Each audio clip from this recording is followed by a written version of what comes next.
The Carleton College Convocation program is a weekly lecture series that brings fresh insights and perspectives from experts in a variety of fields.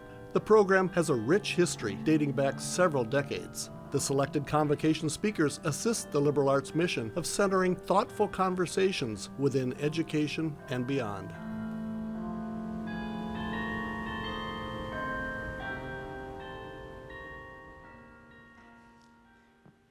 Good morning. My name is Arian Aurora. I'm a senior studying math and economics, and I'm honored to introduce today's convocation speaker, Professor Francis Fukuyama.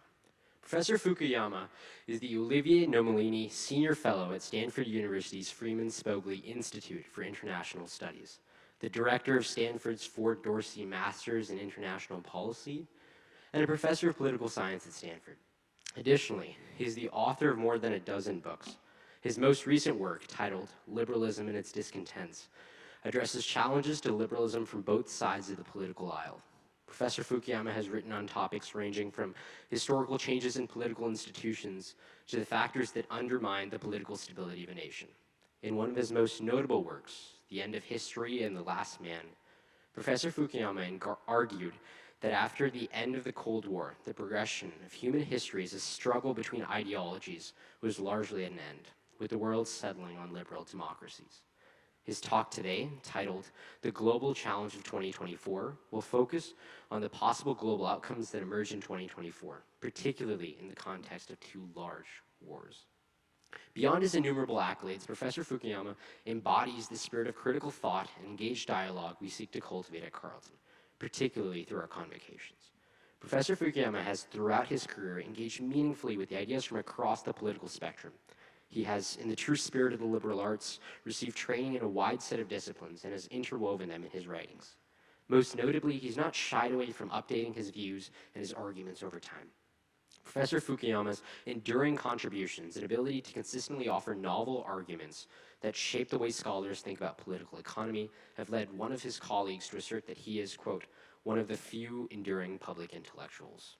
In short, we are tremendously fortunate to have Professor Fukuyama, somebody who embodies the spirit of our convocations and the spirit of Carleton's commitment to meaningful dialogue here with us today. Please join me in welcoming Professor Fukuyama to Carleton.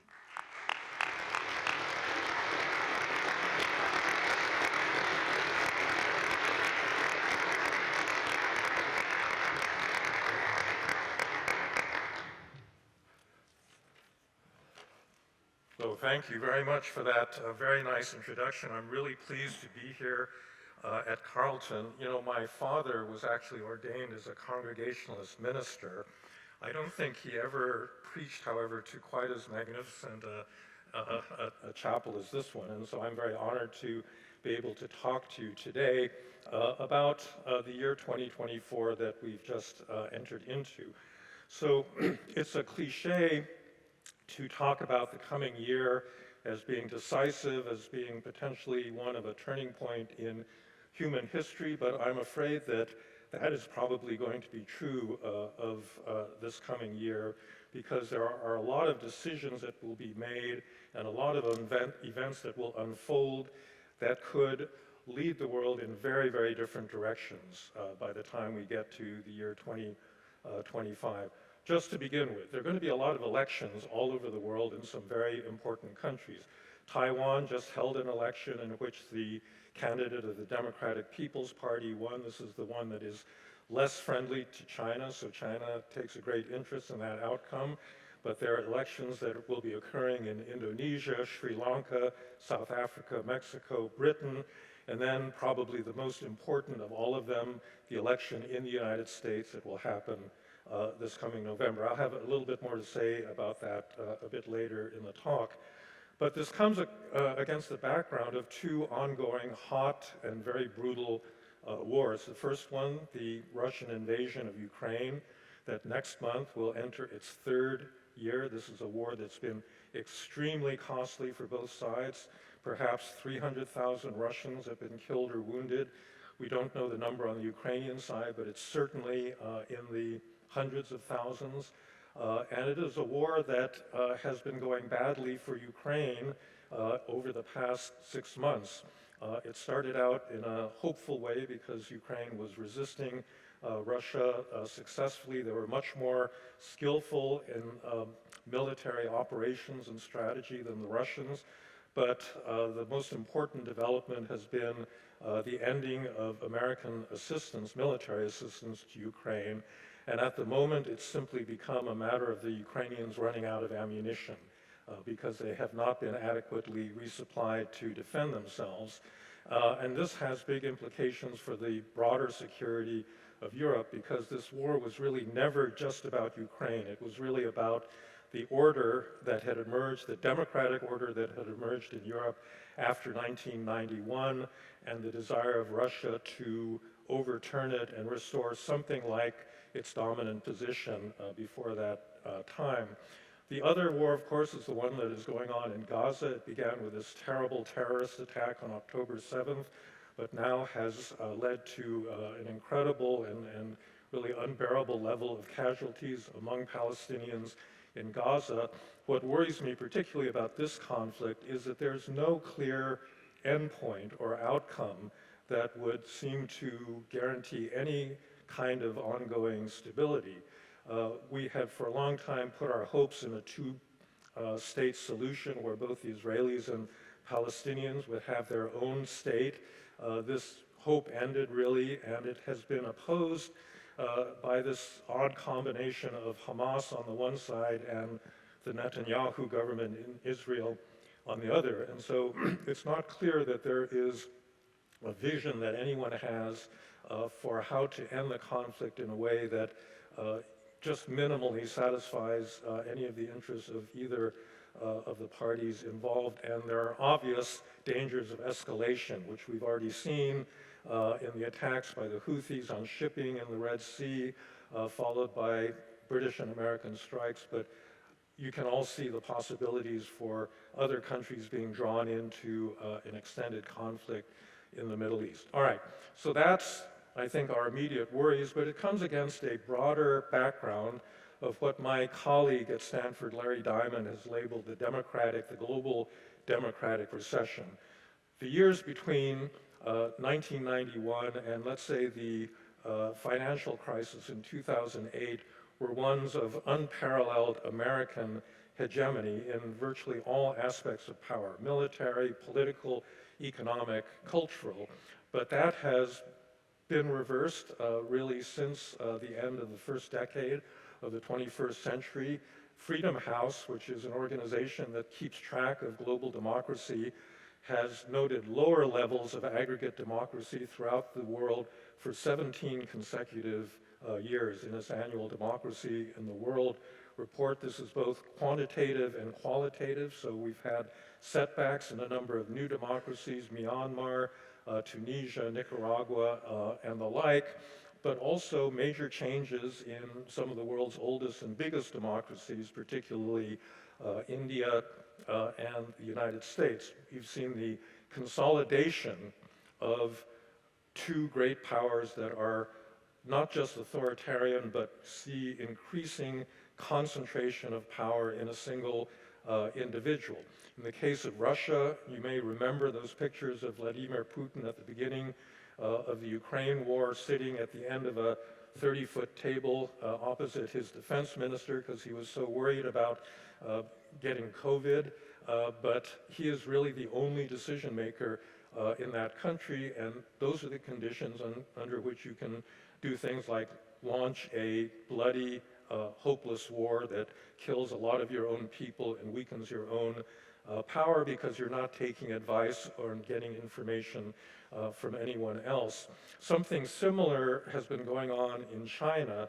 China had developed what I would call a pretty well institutionalized, though authoritarian system in the first 30 years after its reform began, in which a Chinese leader could not single-handedly make a decision affecting the whole country. But since Xi Jinping's rise to power in 2013, the old institutions have deteriorated. China used to have term limits, 10 years, and the entire senior leadership would turn over. That was rescinded at the last party congress, and the collective leadership that had really guided China through the first generation of its reforms has been replaced by the decisions of one individual. And I think in both the Russian and Chinese cases, you can see that this is a grave defect in authoritarian government because no one single individual has the wisdom and the knowledge to actually make good decisions. So you get the Ukraine war, you get zero COVID, you get very poor policies coming out of that kind of leadership. Now, the other big development that's occurred is the rise of populist nationalism in many countries, Turkey, India, Hungary, and the United States. So what is populism? Populism has a number of common characteristics. It usually centers on a single individual who can be democratically elected, but asserts a charismatic authority because of that election, and therefore is anti-institutional. Institutions are constraints, like the rule of law, like constitutional checks and balances on the power of a single individual. That's what makes a liberal democracy liberal. And what's gone on in all of these countries is that a populist leader has taken that democratic mandate and used it in the first instance to erode those checks and balances against that leader's power. That's courts, that's the bureaucracy, that's the media, all of these things that limit the power of that populist leader. Moreover, there's a tendency of populists to claim that the existing structure, basically citizens have been red-pilled. That is to say, the existing media, institutions, leaders, corporations are all part of a larger conspiracy organized by shadowy elites behind the scenes to take power away from ordinary people, and therefore the system as a whole needs to be really destroyed in a kind of revolutionary fashion. So this is not traditional conservatism, this is something far more radical. Now, there's been a lot of discussion over the last several years about why this kind of populist nationalism has arisen. I would say there are several categories of explanation. The most straightforward one has to do with economics and globalization. We have gone through a period of intense interaction in the global economy that's led to the outsourcing of jobs, to the reduction of the opportunities of a lot of working class people in rich countries that have lost jobs and opportunities, to rising middle classes in other parts of the world. So that obviously has created a degree of inequality that has bred a lot of resentment. Part of globalization, however, is also cultural. It's the movement of populations across international borders. And one of the most reliable predictors of what country is going to see a rising populist party has to do with migration. The right-wing parties in Europe all got their start because of the Syrian civil war and the million or so Syrians that settled in Europe in the year 2014. And similarly, the southern border in the United States has been an ongoing source of backlash against the existing system that has permitted this kind of migration and therefore cultural change. But there's other things going on as well. Technology has played a huge role. In the 1990s, when the internet was first made available to ordinary people, we thought that this would be a big boon to democracy because information was power. Now people had access to whatever information they wanted, and in fact, that is the case. It's remarkable the amount of information you can get. The problem is the quality of that information. We are now living in a world where basically anyone can say anything they want. Everyone can be their own publisher, and sure enough, that's exactly what they have done. And instead of the elite institutions like the 3 television networks or the legacy print media that used to control the kind of just factual information that people got, you now have many different sources, a lot of them not necessarily originating in your own country, that will tell you whatever you want to hear.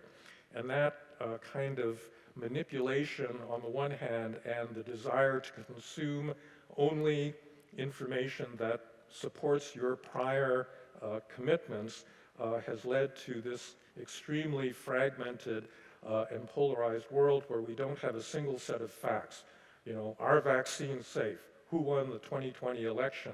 These are contested in a way that they really could not have been, you know, 20 or 30 years ago before you had this kind of technological revolution. And then, you know, you finally have, I think, generational turnover, which has led to people forgetting what an alternative to a liberal democracy really looks like. People have had not any recent experience of severe conflict or of authoritarian government, and therefore they can assert that, you know, the American administration is a tyranny, the EU is a tyranny as bad as any communist tyranny that had previously existed, because they actually never experienced those alternatives in their own lives. And this has led to critiques of liberalism from both the right and the left, and people saying we need a post-liberal order. Liberalism is something for my generation. You baby boomers thought of yourselves as liberals, but we're beyond that now. On the right, it's because liberalism doesn't provide as strong a sense of community. You know, we're all the same ethnicity, or we all have the same religious beliefs, and that's what gives us our strength. You can't do that in a liberal society. And on the right, on the left, you have complaints that liberalism is hypocritical. It claims to treat everybody equally, but in fact you have gross inequalities that remain in every liberal democracy, based on race, based on economic background, based on gender, based on any number of other characteristics. Now, I'm going to give you 3 reasons, because I think it's important that people remember why a liberal society is better than an illiberal society. So let me just go over them. Let me go over them quickly. The first reason is a pragmatic one. Liberalism is a means of governing over diverse societies. Liberalism got its start in the 17th century at the end of Europe's wars of religion. After the Protestant Reformation, Europeans spent the next 150 years killing each other over whether they were Protestant or Catholic, or which particular sect of Protestantism they belonged to. Something like a third of the population of Central Europe got killed in the 30 Years' War as a result of that sort of sectarian conflict, and at the end of it, liberal theorists arose and said, we should not aim at the good life, having a single religious vision of what the good life is. We should tolerate differences of opinion and create a society in which we can live peacefully and secure everybody's right to life, rather than their particular view of what the good life is. And that continues to be the case of why liberalism is better. In India, for example, you have an extremely diverse community that is diverse religiously, by sect, by caste, by region, by language, and you now have a populist Hindu nationalist government that wants to change that country's national identity to one based on one of India's religions. And I think this is a formula that has led to violence in the past and is likely to lead to violence in the future. All right, that's the first reason. Second reason is a moral reason. Liberalism protects human autonomy. The basic premise of liberalism, and by the way, by liberalism, I don't mean liberalism in the American sense of left of center. I mean liberalism in the classical liberal sense as it emerged, you know, out of the cauldron of European politics a few centuries ago. Liberals believe that all human beings, qua human beings, deserve a certain minimal degree of respect for their existence as free and dignified people, and that this is not something that is given only to certain subgroups of people based on their race, ethnicity, religion, or other characteristics. And in that respect, liberalism has a moral component. It protects an individual's right to make the most fundamental choices in their lives. And the final argument for liberal society is economic. Because property rights and the right to engage in commercial transactions is protected in liberal societies, they've also tended to be the most prosperous societies in human history. Even China, after its reform began in 1978, was able to get rich because it implemented a liberal economic agenda in which people were allowed to engage in market transactions and hold on to the wealth that they created by starting businesses, by running farms, and so forth. And that remains the case to this day, that liberal economics is the route to modernization and prosperity. And so I think that it's something to keep in mind when people on both the right and the left say we need to supplant liberalism with some other form of political community based on, rather than individual rights and individual freedoms, the freedoms and rights of groups of people that will now structure society. And that is a formula, I think, if you look at other countries that have proceeded down that road, and there are a lot of them, places like Libya, Iraq, Lebanon, Bosnia, that is not a comfortable way to organize a society and in particular to organize a democracy. So that's why we need to hold on to the principles of liberalism and remember why liberal societies emerged after the two world wars and after communism, because people saw very vividly in their own lives what those alternatives looked like, and they were not very pretty. Now, I have to talk about the United States, because among the things that is going to happen in 2024 is the American election. And I think that by far that is going to be one of the most consequential decisions that will be taken because of the role that the United States has played in maintaining our so-called liberal international order and in being a model for other countries to emulate.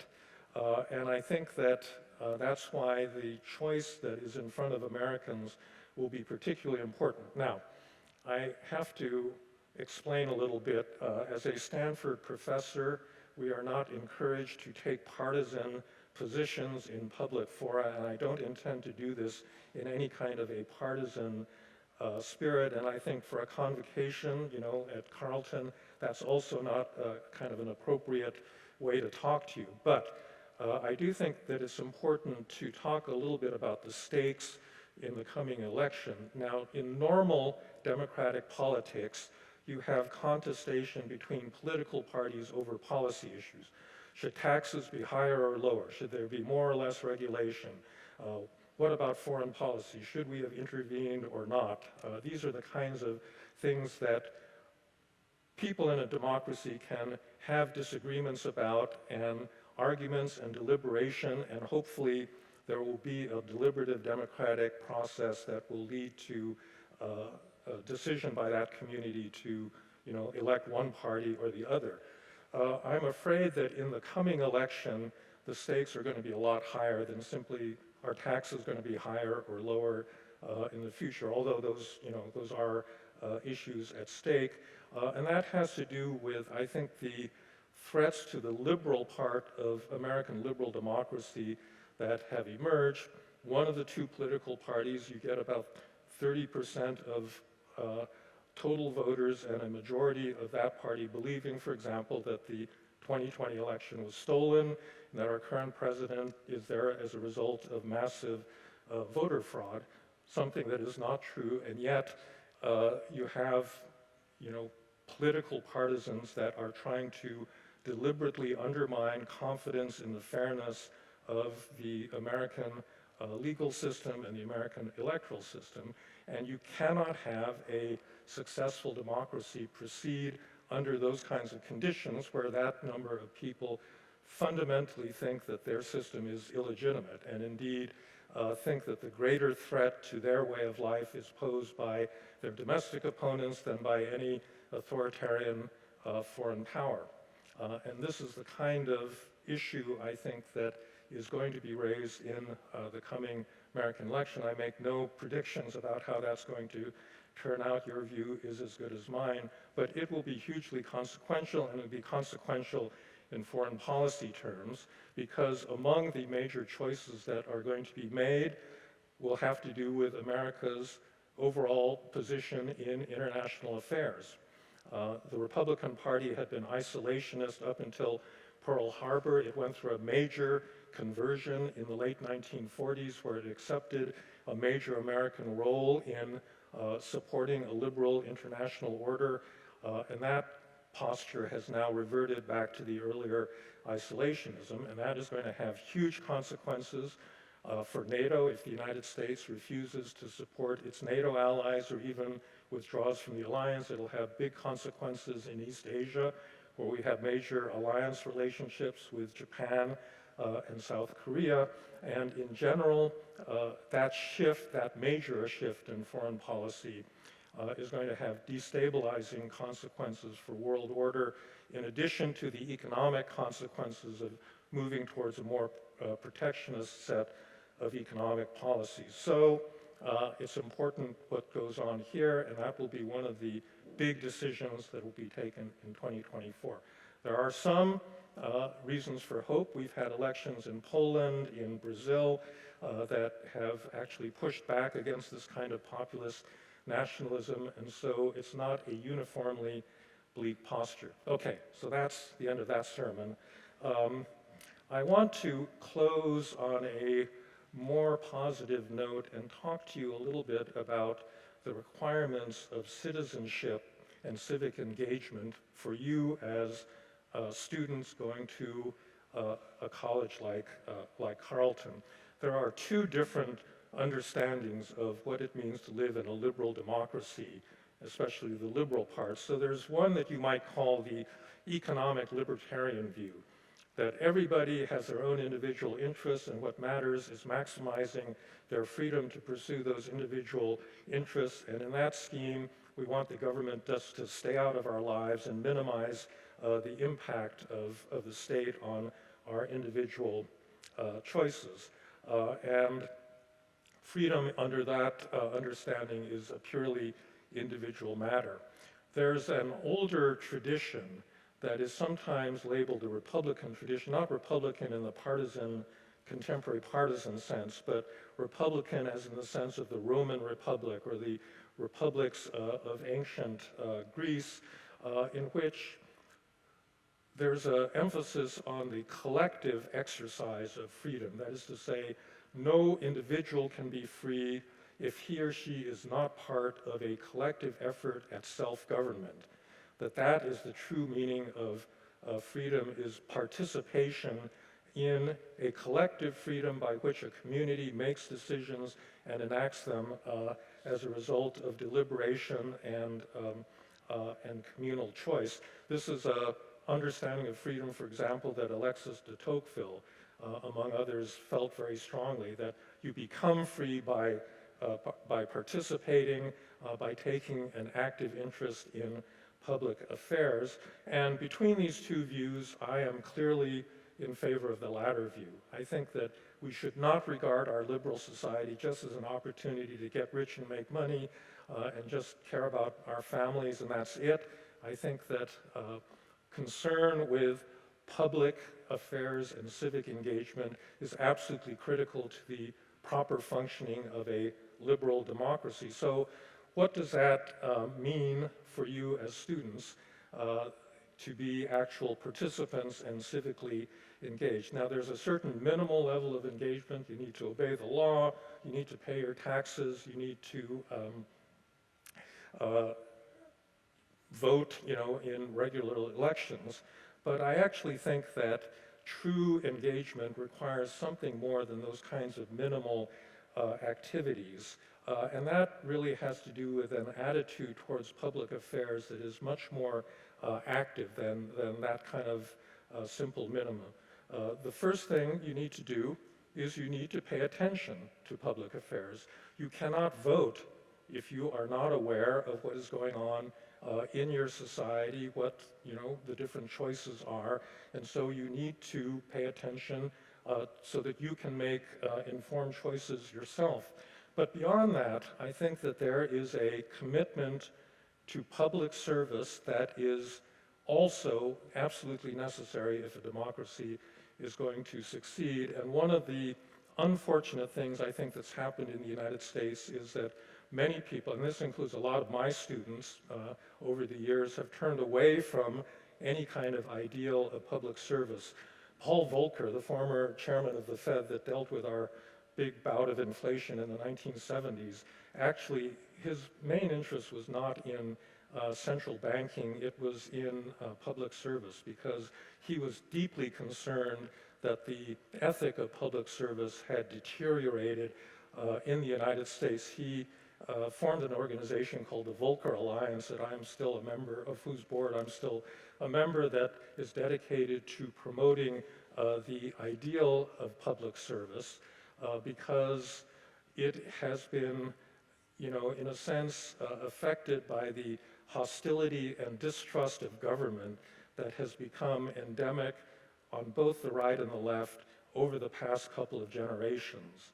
If people believe that the government is basically a hostile entity that is opposed to their interests as citizens, that is conspiring against them, then obviously nobody is going to go into public service. And this is, I think, a poisonous attitude that has led people that normally, students like you, that normally would want to step up to service, to turn away, to go to, you know, an NGO or an international organization, anything but actually taking responsibility for the self-government in a democracy like that of the United States.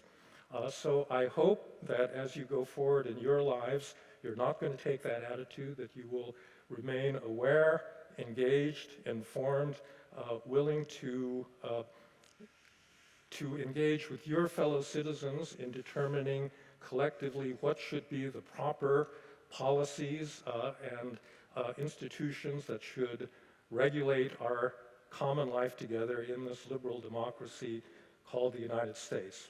So with that, I want to thank you for your attention, and I look forward to any questions or comments that you may have. Thank you.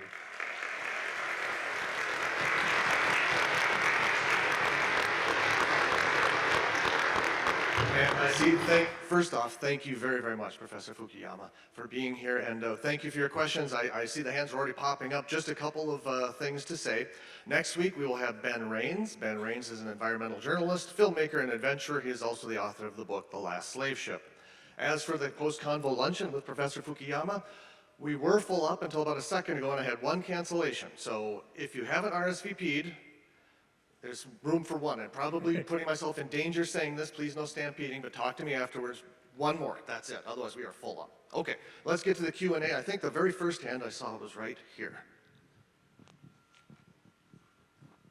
The other thing that Alexis de Tocqueville spoke about was the engagement on the local level of voluntary organizations. And since the 1960s, all things like Lions Club, Kiwanis, churches, synagogues, whatever, all of these things have been shrinking, and so people have become more privatized and less focused on a community. You know, bowling alone, amusing ourselves to death. It's even worse now with technology. So I would like to see that reversed, but I don't know if you have any thoughts about that, but Yeah. de Tocqueville, I mean, I've heard him twice, and every time this is where we have to be, what we need. So a couple of comments about that. Tocqueville did think that voluntary organizations were really important, what we call civil society, but he saw them as important as schools for democratic participation, and he hoped that people would do more than simply go to their churches and Rotary clubs and so forth, and participate more actively in the political system itself. Now, I was a big participant in the bowling alone debate that Robert Putnam started in the 1990s, and I would say that empirically, it's a little bit hard to know whether he was right or not. And the problem was he published that book right at the moment that the internet took off. And I think a lot of engagement then shifted from in-person engagement in your Rotary clubs and Lions clubs and so forth to online engagement. There's obviously a ton of that right now, but whether that is good or bad for democracy is really unclear because a lot of it, has bred this kind of toxic, filter bubbles and closed communities that have encouraged extremism rather than encouraging any kind of, real democratic deliberation and engagement. So there's clearly something happening in that space, but I think what we actually need is, in a way, less fragmentation and more institutions that are integrative so that people are actually forced to confront people that they disagree with and, work out their differences. Hello, thank you for a wonderful and insightful talk. I noticed you talked about the harms and misinformation associated with social media, and it makes me kind of sad that, like, as these have challenged liberal democracy, I think we've forgotten some of the promise of social media. But I have seen it recently with, like, I think especially the ability to, like, the generational divide over the war in Gaza, right? Like, people in my generation can hop on Instagram and see someone get their apartment building blown up. And I can go watch YouTube video essays about people playing, like my peers and the games they like to play in China, or someone doing TikTok dances on the front in Ukraine. And I guess I was wondering if you have hope for, like, that kind of global consciousness, and if that can bolster liberalism and our liberal world order. Yeah, well, that's a really difficult problem. I think that, at Stanford, we created a cyber policy center to precisely look at issues like content moderation. So, for example, the existing big platforms, Meta, Alphabet, Google, TikTok, so forth, they do a lot of content moderation. There's so much garbage on the internet that if you didn't get rid of all the violence, the pornography, just really disgusting stuff that's there, nobody would want to go online. And so that's a necessary function. The problem is when you get into issues of freedom of speech and political speech. And I think the particular challenge that technology poses for our democracy is actually one of scale. So it's true that the internet permits more voices and a greater diversity of voices than ever before, but these large platforms have a unique ability either to amplify certain voices over others or to suppress them. And that creates a big normative problem for democracy because you don't want a large private for-profit company to be making complicated political decisions about what is acceptable speech in a liberal democracy. Their fundamental interest is not in the health of the democracy, it's in their own bottom lines, and in the past that's led to the deliberate encouragement of viral information that is of low quality, some of it outright false. And therefore, there's been a lot of pressure that began after, the Cambridge Analytica scandal to have these platforms do more active filtering of what was regarded as misinformation or disinformation. The trouble is that conservatives woke up to this and said, hey, that information about the dangers of vaccines that you just took down is actually legitimate, and we ought to be able to see it. And who are you to be censoring that kind of information? And so now we're back to where we were, where the platforms have become kind of leery of making those sorts of decisions. And essentially there's no really good solution at hand. You don't want the government to be the one to decide what's good information, what's bad information, but I don't think you also want a very wealthy private company to make that sort of decision. I ran a working group on platform scale at Stanford in 2020 where we were looking at this issue, and the only solution that we could come up with was something we called middleware, where the platforms would be required to outsource their content moderation decisions to third-party providers that could be chosen by individual users of the internet. And I think that solves the problem by creating competition. So you don't have a single point of decision where you say this is permitted and this is not. People can make their own decisions about what they see. We haven't gotten there because we don't have a business model that would support this sort of thing. I would say in general, it is a good thing if these big platforms are displaced by other competitors, because since you don't want a single point of decision-making making these decisions, it's probably better to have competition.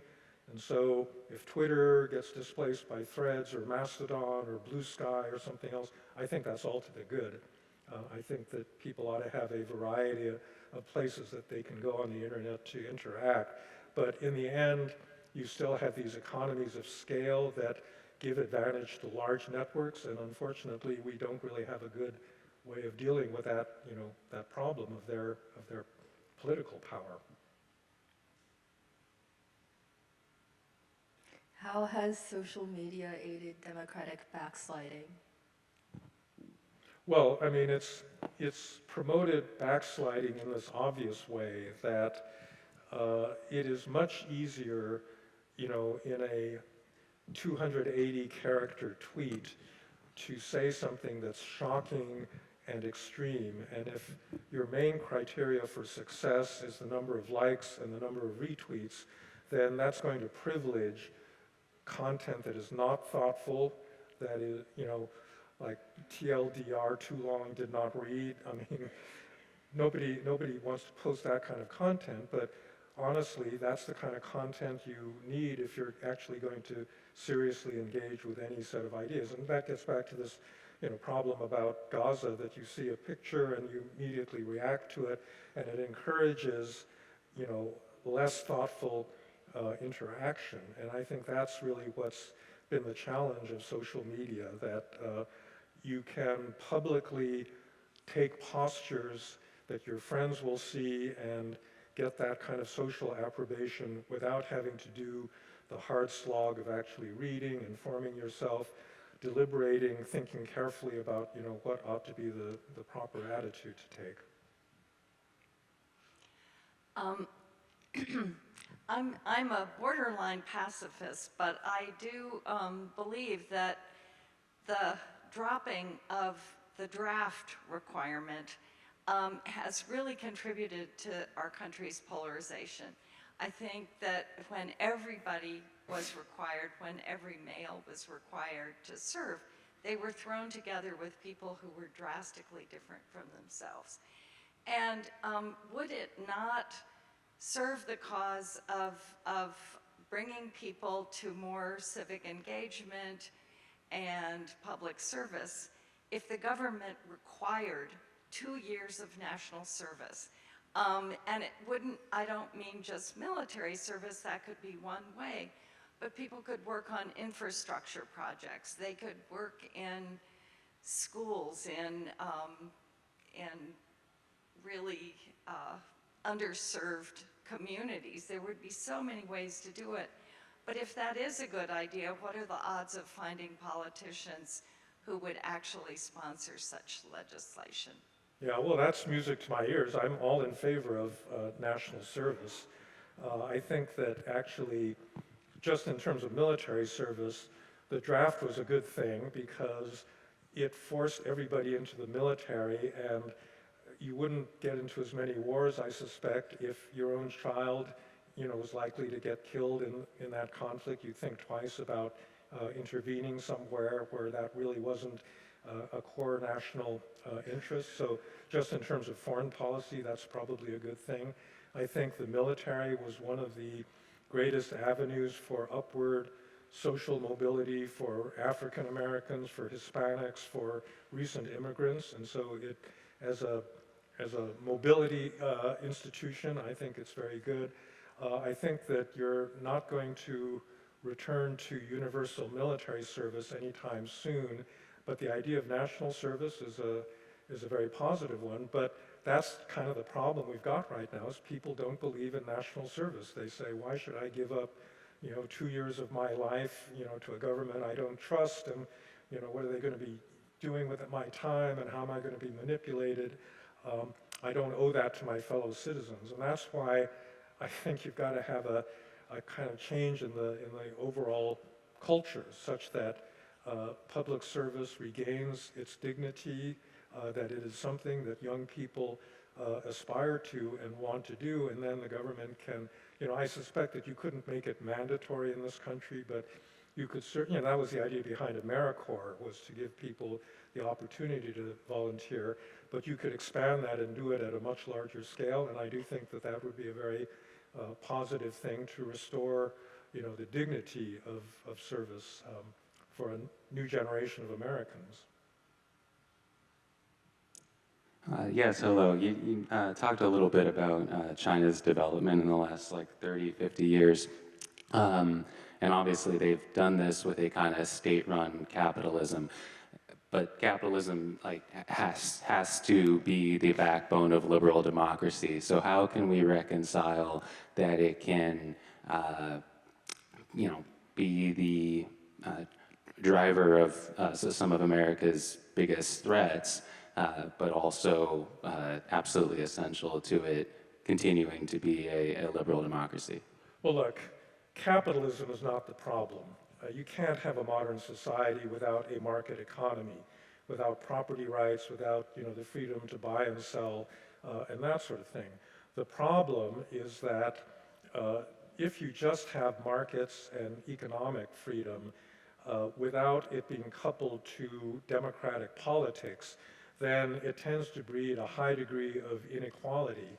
And that means that the really successful formula in the period after the Second World War was some form of social democracy in which you have a fundamentally market economy that produces jobs and prosperity, but it also is coupled to a redistributionist state that provides basic services like health care, pensions, and unemployment insurance, this sort of thing. And it gets more buy-in into the system because, you know, it covers people that are the losers in the market competition. Now, in this whole period, the so-called neoliberal period in the 90s and early 2000s, a lot of countries moved away from that model of, you know, social protection. A lot of them had to do it because those systems were too generous, and, you know, there isn't a pension system in the world that is actually sustainable at the current moment because too many promises for, you know, how the state would secure your future were made that really couldn't be acted on. And so, you know, we need to correct those kinds of issues, but I think that if you do not have social policy that corrects a lot of the inequalities created by a market economy, you're going to be in big trouble. Paradoxically, that's a big problem in China right now because they actually don't have an adequate set of social protections to deal with, you know, the aging of the population, to deal with a lot of educational and other kinds of social services that are needed there. And in their case, I think a lot of the interventions in recent years have actually been unhelpful because they've just been piling on investment in, you know, real estate and housing that's kind of at the root of their current stagnation. So yeah, you have to have state intervention, you have to have social protection, but it has to be sustainable and it has to be well targeted. Hi, thank you so much for your talk. I know at the end you talked a little bit about public service, and I was wondering how you think the role of public service might shift if states, like particularly post-colonial states, might have their like state apparatus or bureaucracy inherited rather than it being formed on their own. Well, it's hard to generalize about that. You know, the British Indian Civil Service became the basis for the Indian Administrative Service that exists to the present moment and the Pakistani Administrative Service. And these are among the more elite and effective institutions in those countries. In the case of Pakistan, another institution they inherited from colonial days was their army. And unfortunately, in that case, it was a little bit too effective. And so they've ended up, you know, running Pakistan for quite a few years ever since it became an independent country. But I think that actually, although in the decolonization literature, it's not particularly popular to say this, there were certain colonial institutions that actually were quite effective and I mean, every country needs an effective merit-based bureaucracy, and in, cases like Hong Kong or, Malaysia or Singapore, where that was the legacy of British colonialism, it was actually a pretty good, inheritance. So the picture is mixed, obviously the irrational borders in many developing countries or in the Middle East or in sub-Saharan Africa were all the products of a colonial legacy that is distinctly not helpful because those borders were meant to satisfy, the interests of the colonists. A lot of the extractive industries that got started in those countries were meant for the benefit of the colonialists, and their survival is also, not very helpful in the present moment. So I think you have to distinguish between different kinds of institutions to, come to a fair judgment of, what that legacy has meant in the present. Hi, thank you so much for being here today. So you talked about the moral component and the initial development of classic liberalism, and you mentioned how as students and like how our duty is to be more aware and to like contribute to public service, and there's the ethical component to that. How do you think discrepancies in moral values contributed to the development of liberal democracy in the East and the West? I don't quite understand what you mean by discrepancies in moral values. Can you explain that a little bit? Like how do you think like values as a national identity contributed to how liberal democracy developed in the East versus the West? And the East meaning what, East Asia? Like China. China, okay. Well, that's a subject I've written a lot about. So one of the big advantages that the countries in Northeast Asia, meaning China, Japan, Korea, Taiwan, had over other parts of the developing world was the fact that they all had a coherent modern state in their pre-modern period, before there was any confrontation with Western colonialism. As I've argued in my political order books, China was the first civilization to develop a modern state, and that happened, in 221 BC with the Qin unification. And so, having a modern state was not something they had to struggle over, and frankly, having a national identity was also something that they didn't struggle over, because those centralized states had created especially in the case of Japan and Korea, a pretty ethnically homogeneous society. And so they didn't have any of the struggles that countries in the contemporary Middle East or sub-Saharan Africa have, where they're just a patchwork of different ethnic groups and different religious sects that don't feel they have much in common. I mean, that's just not a problem that those countries in that part of Asia have had to struggle with. Now, when you get to Southeast Asia, it's a different story, because there you've got incredible religious and ethnic diversity in Myanmar, in Thailand, in the Philippines, and so forth. And there they've had greater problems because they didn't have strong national identities, and very few of those countries really had a strong state when they became independent sovereign entities. Nonetheless, I think that the Chinese inheritance, the thing that is absolutely central to Chinese culture is the idea of bureaucracy, that you need a centralized state, and the state ought to be run by well-educated people.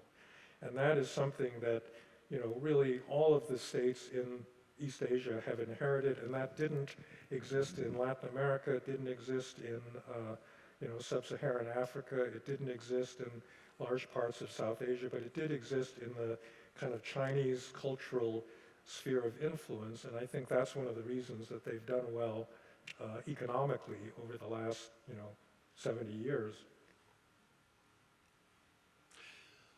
Back in the day of the original James Bond movies, the villains tended to be extremely rich individual citizens, and today the richest, arguably the richest man in the world, has not only his own media platform, but also his own fleet of rockets that could be easily used for intercontinental ballistic missiles. How do we control that? You know, the tools for controlling that are present, you know. We've had antitrust laws on the books for more than a century. And, you know, there's reasons why we haven't exercised those kinds of powers. Really, one of the consequences of the rise of the Chicago School in the 1980s and 90s was a belief that antitrust was being misused and that companies were getting very large and rich because they were efficient, and that was a good thing, and therefore we should lay off enforcement of antitrust actions. Now, that's been reversed a little bit in the Biden administration, but you know, you have a whole 2 generations of judges and a federal judiciary that is very sympathetic still to those University of Chicago type arguments against antitrust. And that's why I think, you know, Lena Khan and the FTC has been having trouble, you know, making headway with that. The other thing you can do to control oligarchs is to tax them, you know. I mean, there's all sorts of things in the American tax code that are just crazy, like the carried interest provision that allows hedge fund managers or private equity people to be taxed at a 15% tax rate, whereas everybody else is paying, you know, close to 40%. I mean, why is that still there? That's an artifact, I think, of the way that powerful interest groups have, you know, have captured parts of Congress and the U.S. government, and that's why we don't get legislative action on, you know, things like that. And plus which, I mean, you still have this old notion that, you know, this kind of anti-tax ideology that says that basically any tax is, you know, is a bad thing and an obstacle to growth. But that's part of the political economy of the United States right now, where, you know, wealthy individuals, corporations can entrench themselves because they're able to use that wealth and power to essentially manipulate the political system. And, you know, I think that's one of the components of political decay in this country, and it way predates, you know, the rise of recent populism, unfortunately. I think we have time for one last question. So you wrote the end of history like 30 years ago. My question is, since then, has your conception of what exactly the liberal democratic end of history state looks like changed? Yes. So I think that the 2-volume set that I wrote on political order was really my effort to rewrite the end of history based on things that I came to understand, you know, later in life. And one of them is the importance of having a coherent modern state. I didn't appreciate that at the time that I wrote the end of history. I think it's actually harder to create a modern state than it is to create a democracy, you know, one that is not corrupt, that is impersonal, that is capable of delivering services effectively and efficiently. That's something that's quite hard, and very few countries have achieved it. I think another thing I didn't really count on is political decay. I didn't have a concept of political decay when I wrote The End of History, that a developed democracy like that of the United States could actually go backwards. And I think we've gone backwards in ways that have been startling and very upsetting over the past, you know, couple of decades. So those, I say, were the major emendations that I have made based on, you know, my experience of events since I wrote that book. And you have to remember, I was only like 35 when I wrote that book, so a lot of stuff has happened subsequently. And on that note, we must conclude today's convocation. Thank you very, very much, Professor Fukuyama. Thank you all for being here.